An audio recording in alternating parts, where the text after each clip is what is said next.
Thank you, Corinne. In this prisoner swap, why did Russia get such a better deal?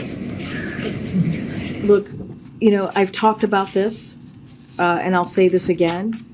Here were our choices. Our choices was Brittany or no one at all. Bringing home one American or no American at all. And that's a professional athlete. We gave up a prolific arms dealer who was convicted of trying to kill Americans, who was called the Merchant of Death. The professional athlete is also an American citizen. So let's not forget that. Who deserved an American citizen, and so and I've explained how the Russians have illegally totally illegitimately treated his situation. I've been very clear on that. We've laid that out for you. And again, the president felt that this was an opportunity to bring Brittany home. He is going to continue to do everything he can to bring Paul Whelan home, just like he did with Trevor Reed, just like he was able to secure Trevor Reed's release. How can you say that he's going to do everything that he can if he said just a few days ago he's not going to call Vladimir Putin until further notice?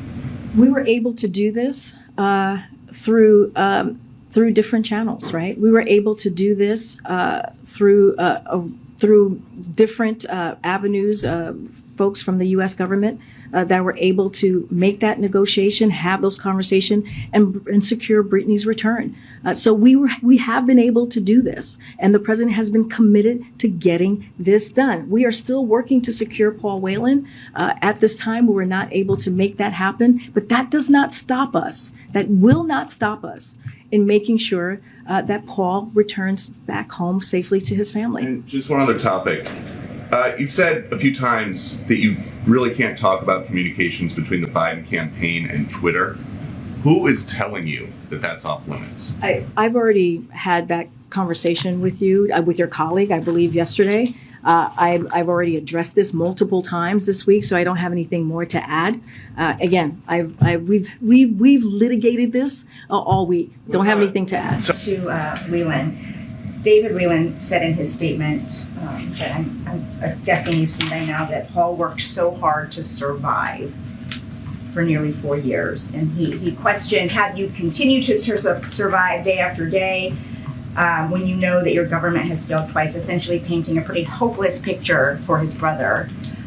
So are there any concerns that Paul Whelan will hurt himself? And are there any measures that the U.S. can take to ensure his well-being? So look, all very good questions. And the president said this morning he understands how difficult a moment this is for the Whelan family. It is certainly not lost on us. As we have said, we've been speaking with the Whelan family, including today, and we're not going to certainly betray any that confidential conversation. You clearly have heard from the family directly in the statement. But look, what we are going to continue to do is we are going to continue to work to secure Paul's return, Paul's release. I think you can understand why we won't go into details, but of course, we're always concerned about the safety and the health of any American that is being held wrongfully detained and held hostage. And I'm not going to get into specifics on any future conversations that we may have with Paul and how that's going to our interaction with him is going to look like. One thing that I can say is our consular officers in Moscow were able to make contact with Paul on December 2nd, and as we know from that time, he was feeling well. He was in good health. And just one more, and just to clarify, on December 2nd, he wasn't aware that this was happening. It wasn't until today. Yeah, he was. We have made Paul Whelan aware of the exchange that happened today. He is aware. One more on Brittany Griner. I understand how the deal went down and what the Russians were willing to give, but how do you dispel the public perception that if you are a celebrity or a professional athlete, you get preferential treatment in a situation like this? Look, I want to be very clear here, and I think we've tried to lay this out in a clear way as well. So the president did, and my colleagues, as you've heard from them from the NSC. This was not a choice for us of which American to bring home. That was not the choice. It was a choice between bringing home one American or bringing home none, and we brought one home today, and that is important to note. And just like we were able to bring home Trevor Reed back in April. And through every step of this process, we have sought to bring Paul Whelan home, and that will not change. That will continue to be our commitment. Again, regrettably, due to nature of the totally illegitimate charges they levied against Paul, the Russians are treating this situation differently than Brittany's situation, and we have been unable to secure his release. We made every possible offer available to us to secure Paul's release, but there was no way to bring Paul home right now. We would have preferred, of course, we would have preferred to see them both released. That's what we've been calling on. That's what you've been hearing from me and the president this past year. But we did not want to lose the opportunity before us to secure the release of one of them. And so that was the choice, one or none. And not which one. It was either none or one. And so our efforts to bring Paul home will continue. It will not stop. The U.S. government continues to encourage the Russian government through every contact with them, through every channels to secure his release. And we want them to do it in good faith.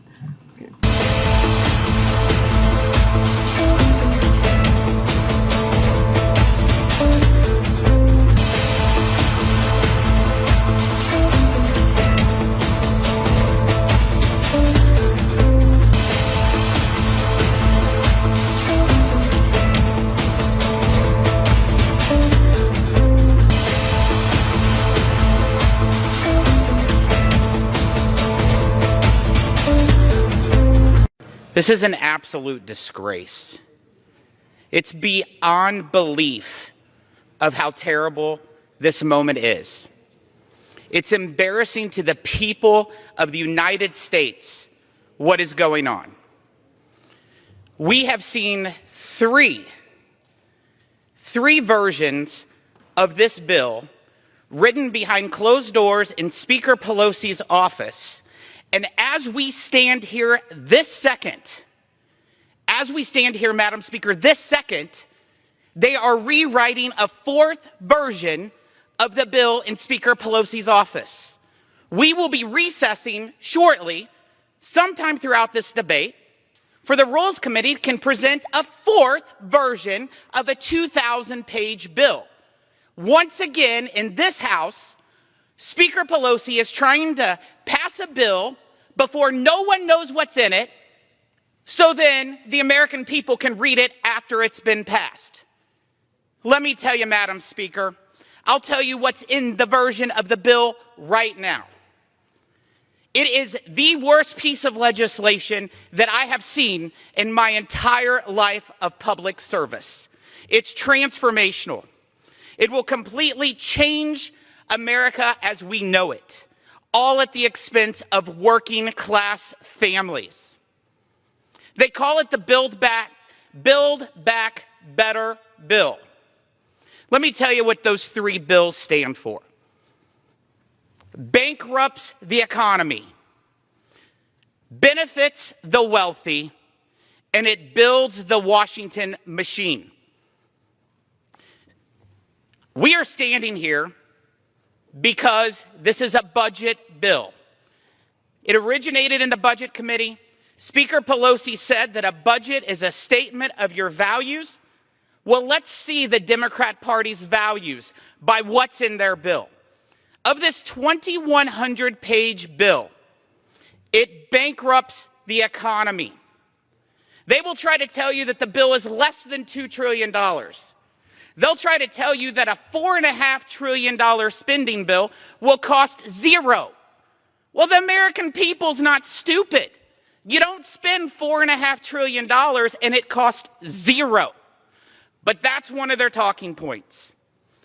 Even Senator Manchin A Democrat senator from West Virginia says that this bill creates shell games. We know there's all kinds of budget gimmicks to try to make it look like that it only spends $1.5 trillion.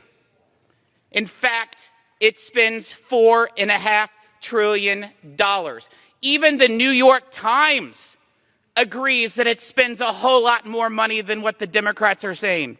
It also, not only being the largest spending bill in the history of this United States, it's the largest tax increase in the history of the United States, increasing taxes on working class families of all income levels, all at a time when we are facing record inflation. Since Joe Biden has taken office, inflation is over 7%. In my home state, inflation is over 8%. But Madam Speaker, the folks on the other side of the aisle will say that inflation is just a high-class problem. They'll say that it's only transitory. But I can tell you that people of Missouri and the people across this country care about those increasing prices in the supermarket, not the prices in the stock market. This bill only punishes Main Street while rewarding Wall Street, and you should be ashamed of what's going on in this bill, Madam Speaker. This bill benefits the wealthy beyond belief. The Democrats always say that they're the party of the working class. Well, in fact, the 10 most wealthy congressional districts in this body are all held by liberal Democrats. In fact, Wall Street spent more than $70 million to defeat Donald Trump and to elect Joe Biden. And so why are they doing this bill? They're doing this bill to reward their political friends, their constituents, their allies, their donors. And the second largest program in this bill is a tax cut for millionaires. $250 billion for a tax cut for millionaires. A millionaire family will get $25,900 in a tax break in this bill. But a middle-class family, they'll get $20. They're just rewarding their friends. But you know what, those millionaires, they also get $12,500 to buy luxury electric cars. But guess what, those millionaires also get government, taxpayer, paid family leave. The list goes on and on about the benefits to the wealthy, and this body should be ashamed of what's about to happen. And the third B, it builds the Washington bureaucracy. This bill creates more than 150 new federal programs. It's all about control. This bill is about controlling every aspect of the Americans' lives, whether it's their paychecks, whether it's their health care decisions, whether it's their kids' education. And I would think that the Democrats, after seeing what happened a few weeks ago in Virginia and New Jersey and all across this country, would know that the American people are fed up with government control. In fact, over the weekend, a poll said 60% of Americans believe that Joe Biden and the Democrats are expanding government control beyond belief. If we want to protect working class families, if we want to protect our freedoms, if we want to save America, we have to kill this bill.